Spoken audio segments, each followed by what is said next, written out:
프랑스 대혁명 막스 갈로 4부 카페놈 1789년 10월에서 1791년 9월 30일 전하, 명석한 애국자들을 속였다고 우쭐대지 마시오. 당신은 그들 눈에 전제군주 이상일 수 없소.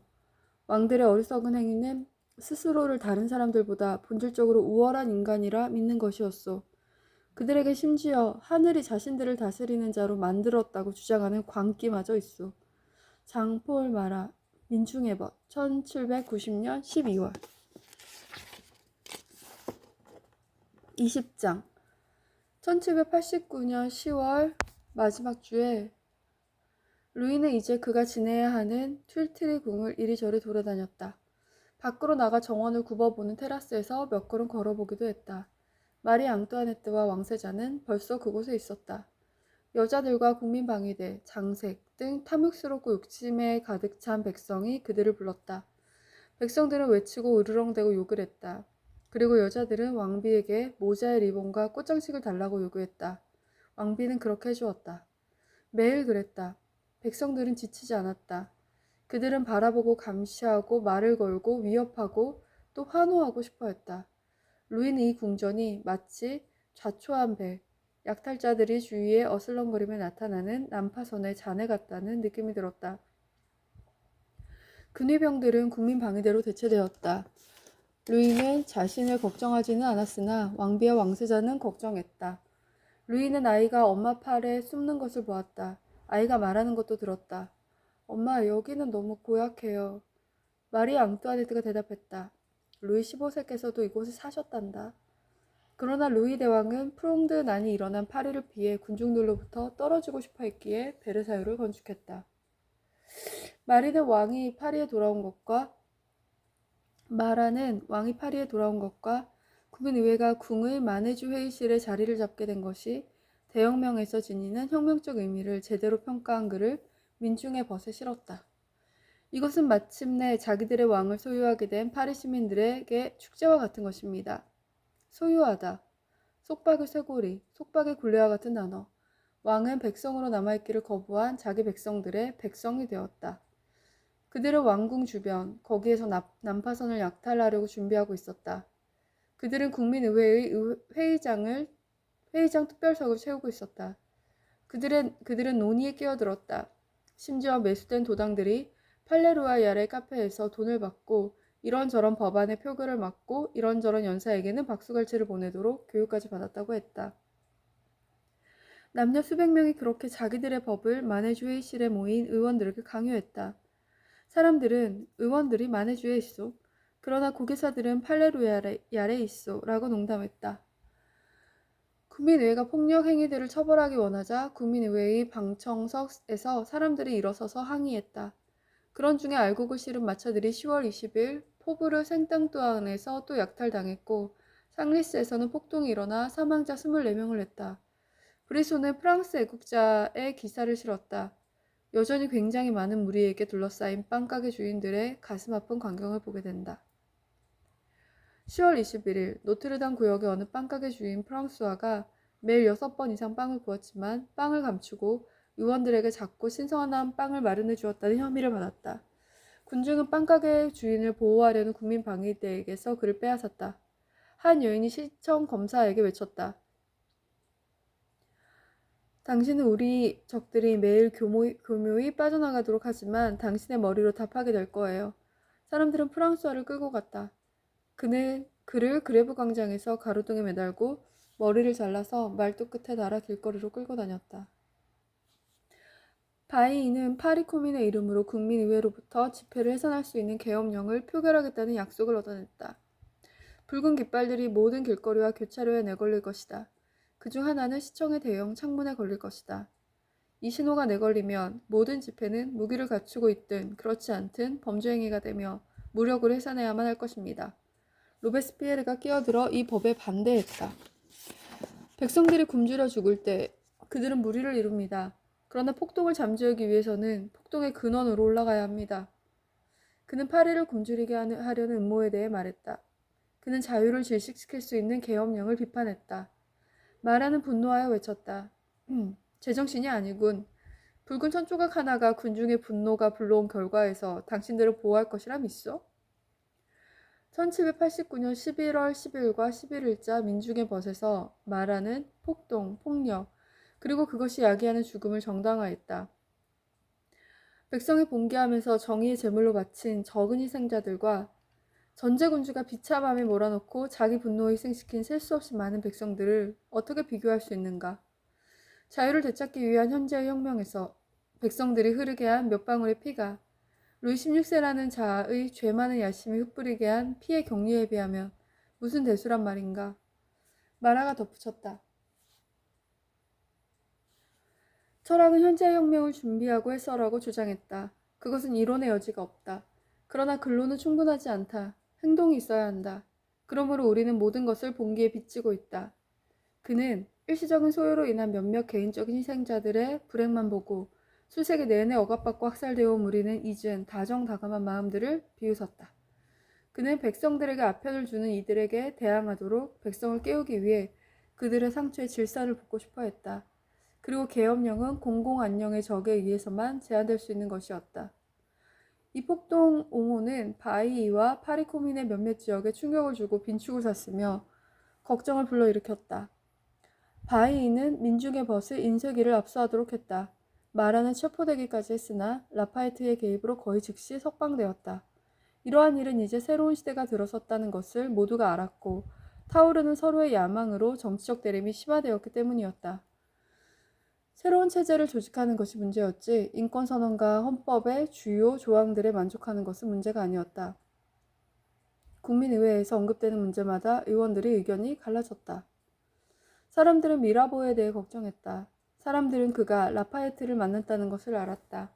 그가 대신이 되어 왕과 왕비에게 조언을 하거나 왕의 동생인 프로방스 백작의 멘토가 되기를 원한다는 것을 알았다. 국민의회는 미라보를 떼어놓는 방법으로 의원은 대신이 될 수 없다는 조목을 표결했다. 그리고 마리 앙뚜아네트는 도피를 준비함으로써 왕가를 구하려는 미라보의 계획을 다시 한번 제안하는 라마르크 백작에게 도도한 저세로 말했다. 미라보에게 의지하다니 그건 고통스러운 극단에 몰릴 만큼 우리가 그렇게 불행하지는 않을 거라 생각하오. 또 다른 논란은 국민의회가 직접세를 납부하며 25살 이상이고 하인이 아닌 능동적 시민들만 투표를 할 수 있을 것이라고 결정했을 때였다. 다른 이들, 수동적 시민들은 투표에서 제외되었다. 분명 지주들을 제외한 진정한 시민들은 없습니다. 한 재원의회 의원이 말했다. 투표권은 여러 단계에 걸쳐 주어질 것이며 국민의회에는 세금이나 1마르크를 납부하는 사람만이 선출될 수 있을 것이다. 로베스피에르는 붕괴했다. 이것은 10만 리브르 수입이 있는 사람이 아무것도 없는 사람보다 10만 배나 더 시민이라고 선언하는 일이 될 것이오. 그는 무질서를 야기한다고 고발됐고 심지어 왕의 벗, 사도들의 행동 같은 왕정주의 언론이 주장하는 시역자 다미행의 조카라는 혐의를 받았다. 새로운 대립이 오탱의 주교 탈레랑이 제안한 성직자 재산의 국가 환수 조치에 대한 투표에서 나타났다. 이는 국가가 성직계급의 급여를 책임지는 것으로 이 나라에서 나타난 새로운 분열이었다. 고위 성직자는 교회의 재산을 빼앗기는 것을 거부하며 저항했다. 트레기 주교가 썼다. 존경하는 경장민 여러분, 만약 오늘날 국가 제1의 1신분의 재산을 사람들이 침범한다면 누가 미래를 위해 여러분의 재산을 여러분께 보장하겠습니까? 그러나 국가는 돈이 필요했다. 국가의 재산이 된 교회 재산은 국가의 채무를 갚을 아시냐 지폐, 국고 채권을 보증하는 데 쓸 것이었다. 왕국은 그렇게 몇 달 만에 바닥부터 꼭대기까지 온통 뒤죽박죽이 되었다. 고등법원 관할구와 주가 사라졌다. 사람들은 선출직 의회에 의해 관리되는 도를 만들었다. 이처럼 각 도시, 마을, 소교구 등 4만 개 주민단체가 지방행정을 갖게 될 것이다. 루이는 자기 왕국의 땅이 발밑에서 무너지는 것 같았다. 한 나라가 나타났다. 상이하고 폭력적이며 다루기 힘들지만 또한 열정적인 나라로 논쟁하고 논의하며 이의를 제기하고 서로 무리짓는 여러 의회들이 이루어져 있었다. 거기에서 계엄령은 아무런 효과도 없었다. 그는 관찰하고 이야기를 들었다. 그는 방향을 잃고는 이 소요 앞에서 자기 속으로 들어가 침잠했다. 마치 수세기 동안 자리를 지키던 모든 풍경이 움직이는 것처럼. 그는 자신이 모르고 원하지도 않고 줄 수도 없는 답을 바라면서 질문해 오는 이들을 대면하여 침묵하고 입을 다물기를 더 좋아했다. 한 대신이 말했다. 사람들이 이 무기력한 이에게 사건에 대해 말을 할 때면 마치 중국 황제와 관계된 것들에 대해 이야기하는 듯 했습니다. 실제로 일어나는 일은 그에게 이상하고 불가해한 것처럼 보였다. 거기서 피할 수 없는 불안이 생겨났다. 튠르리에서 멀지 않은 생토노레 거리의 옛 자코뱅 수도원에 모이는 이 의원들은 누구인가? 무엇을 생각하는가? 그들은 헌법의 법협회라는 이름 아래 모였고 사람들은 곧 이를 자코뱅 클럽이라 불렀다. 자코뱅 클럽은 지방에 수많은 지부가 있었으며 자코뱅 클럽에서 미라보는 물론 CAS, 로베스피에르와 라파예트, 바르나브를 볼 수 있었다. 바로 이 로베스피에르가 1791년 3월 31일 자코뱅 의장으로 선출될 것이다. 그러나 또한 데아트르 프랑스 광장의 에콜 구역에서는 변호사 당통을 중심으로 코르들리에 클럽이 있었다. 루인의 이 새로운 기계장치에서는 그 자신도 그 추종자들도 자리를 찾을 수 없다는 느낌이 들었다. 그에게 보고하기를 국민의회에서 왕정주의자들은 듣지도 않고 웃고 소리 높여 말을 하며 드물게 그것도 어설프게 개입하며 방청석으로부터 자기들에게 가해지는 위협을 걱정한다고 했다. 우리는 당신들의 도로 붙여버릴 것이오. 사람들은 그들에게 소리쳤고 실제로 그들의 성과 영지를 공격했다. 미국인 모리스는 이 귀족들에 대해 글을 썼다. 그들은 의장이 질문을 하면 회의실에서 나가면서 자기들 편 의원들에게 따라오라고 권유하거나 시위를 하지 말라고 소리쳤다. 이러한 직무유기로 인해 다수가 된 정치클럽 회원들은 그들이 원하는 모든 것을 법령으로 포고했다. 국민의회 의장으로 선출되었던 무니에는 결국 이민을 가기 위해 도피네 지역으로 은퇴하기에 앞서 고백하기를 귀족과 성직자 대표들의 식사 시간을 늦추는 것은 불가능했다. 라고 했다. 그들은 5시쯤에 국민의회를 떠났고 애국파 대표들은 다수를 차지했다고 확신했기에 그들이 원하는 법안 발의를 못 막았다. 이러한 상태에서 루이는 어떻게 행동해야 할지 몰랐다. 모든 것이 너무나 빨리 변했다. 그는 자기 마음을 털어놓지 않았다. 누구도 신뢰하지 못했지만 왕비는 예외였다. 두 아이들을 향한 그녀의 사랑과 자기에게 보내는 애착과 그녀에게서 보이는 결연함을 가늠할 수 있었다. 그녀가 왕에게 말할 때 왕의 눈과 몸가짐에는 최고로 친애하는 여주인을 위해 무척 드물게 생겨나는 행동과 호의를 볼 수 있었다. 라고 부장발 장군이 말했다. 다른 누구를 신뢰할 수 있었을 것인가? 형제인 나루토와 백작은 토리노로 옮겨가서 신체제를 부수고 모든 성스러운 의무를 책임지는 왕조를 재건하기 원하는 귀족들을 주변으로 불러 모으고 있었다. 사촌 오를레안 국장 역시 망명했지만 런던으로 가서는 자신의 정치를 하면서 라파에트와 관계를 유지하고 있었다. 프로방스 백작에 대해서는 루이도 이 형제가 야망에 불타고 있다는 것을 알았다. 프로방스 백작은 음모를 꾸몄다. 측근 중 하나인 파브라 후작에게 재정 지원을 하고 있었다. 파브라 후작은 급료를 받는 국민 방위대들을 1789년 크리스마스 밤에 라파예트, 바이, 그리고 네케를 암살하도록 돈을 주며 모집했다. 파브라의 정체가 밝혀졌고 체포되었다. 그러나 프로방스 백작은 시청에 나타남으로써 의심에서 벗어나는데 성공했다. 미라보는 그에게 조언했다. 그러나 또한 실망도 했다. 백작은 비겁하게 신중했고 이기적이었으며 왕조나 왕국이 아닌 자신의 개인적 운명을 걱정하고 있었다. 미라보가 고백했다. 왕비는 그를 애지중지했고 그를 좌절시켰다. 왕비는 그를 닭장의 빗장 너머로 어루만지기를 좋아하지만 밖으로 나가지 않도록 조심하는 작은 암탉처럼 생각했다. 그도 그렇게 취급받는 것을 용인했다. 백작은 사형 선고를 받았지만 어떤 비밀도 누설하지 않은 파브라 후작을 버렸다. 사람들은 죄에 대해 용서를 빌도록 파브라를 노트르담으로 끌고 갈 것이다. 그레브 광장에서는 모욕과 외침이 그를 맞이할 것이다. 목에 밧줄을 걸 때 군중이 고함쳤다. 뛰어내리시오 후작. 국가모독죄에 대한 파브라의 체포와 처형은 걱정과 의심을 정당화해 주었다. 왕의 벗, 사도들의 행동 같은 왕정주의 신문들은 그 신문의 제사들 중 하나인 리발로를 재는 그 과격한 언사는 애국파들을 화나게 했다. 귀족들은 7월 14일 이후같이 퇴폐하는 모습을 전혀 보이지 않습니다.